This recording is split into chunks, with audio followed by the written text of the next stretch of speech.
ಎಲ್ರಿಗೂ ನಮಸ್ಕಾರ ಗುರು. ಇವತ್ತು ವಾತಾವರಣನೇ ಎದ್ದು ರೆಡಿಯಾಗಿ ಹಿಂದೆ ಫೋನ್ ನೋಡ್ಕೊ ಕೂತಿದ್ದೆ. ಫ್ರೆಂಡು ಫೋನ್ ಮಾಡ್ಬಿಟ್ಟು ಬಾ ಒಂದು ಸ್ವಲ್ಪ ಆಚೆ ಹೋಗಿ ಬರೋಣ ಅಂತ ಕರೆದ. ಅವನ ಜೊತೆ ಹೋಗ್ಬಿಟ್ಟು ಇದನ್ನು ಕಸನ ತಗೊಂಡೋಗಿ ಅನ್ಲೋಡ್ ಮಾಡಿಬಿಟ್ಟು ಒಳ್ಳೆ ಕೆಲಸ ಮಾಡೋಣ ಅಂತ ಹೋಗ್ಬಿಟ್ಟು ಈ ದೇವಸ್ಥಾನದ ಕಲ್ಲುಗಳನ್ನ ಬೇಕಿತ್ತು ಉಣಿಸ್ಕೊಟ್ಬಿಟ್ಟು ಅಲ್ಲಿ ಹೋಗ್ಬಿಟ್ಟು ನಮ್ಮ ಬೈಸಿಕರು ಅವ್ರದ್ದು ವೀಡಿಯೋ ಮಾಡೋಣ ಅಂತೋದೆ. ಕ್ಯಾಮ್ರಕ್ಕೆ ನೀರು ಹಾಕಿ ಕಳಿಸ್ಬಿಟ್ರು ಗುರು. ಹಾಗೆ ಯೂಟ್ಯೂಬಲ್ಲಿ ಒಂದು ಹೊಸ ವೀಡಿಯೋ ಅಪ್ಲೋಡ್ ಆಗಿದೆ, ತುಂಬ ಚೆನ್ನಾಗಿದೆ, ಕಾಮಿಡಿ ಆಗಿದೆ. ಸ್ಟೋರಿಯಲ್ಲಿ ಕೂಡ ಲಿಂಕ್ ಹಾಕಿರ್ತೀನಿ, ಹಾಗೆ ಬಯೋದಲ್ಲಿ ಕೂಡ ಲಿಂಕ್ ಇರುತ್ತೆ, ಹೋಗಿ ಕ್ಲಿಕ್ ಮಾಡಿ ನೋಡಿ. ಹಾಗೆ ಸಬ್ಸ್ಕ್ರೈಬ್ ಕೂಡ ಆಗಿ, ಇಷ್ಟ ಆದರೆ ಒಂದು ಲೈಕ್ ಮಾಡೋದು ಬರಿಬೇಡಿ. ಆಮೇಲೆ ನಮ್ಮ ಜಾನಿ ಬೈ ಸಿಕ್ಕಿದ್ರು. ನೀನು ಬಂದವ್ರನ್ನೆಲ್ಲ ವೀಡಿಯೋ ಮಾಡ್ತಾ ಇದ್ರೆ ಉದುರೈತಿ ನೀನು. ನಿಮ್ಮ ಮನ್ ಕೇಳ್ದ ನೀನು ಉದುರೈತೀನೋ ಥೂ ನಿನ್ನ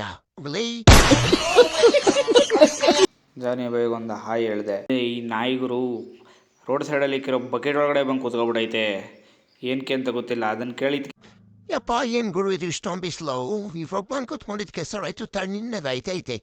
ಯಪ್ಪ ಇದು ರೋನಿ ಹಂಗಳು ನಂದೇ ವಿಡಿಯೋ ಮಾಡ್ತಾವನೆ ಇವಾಗ ಸರ್.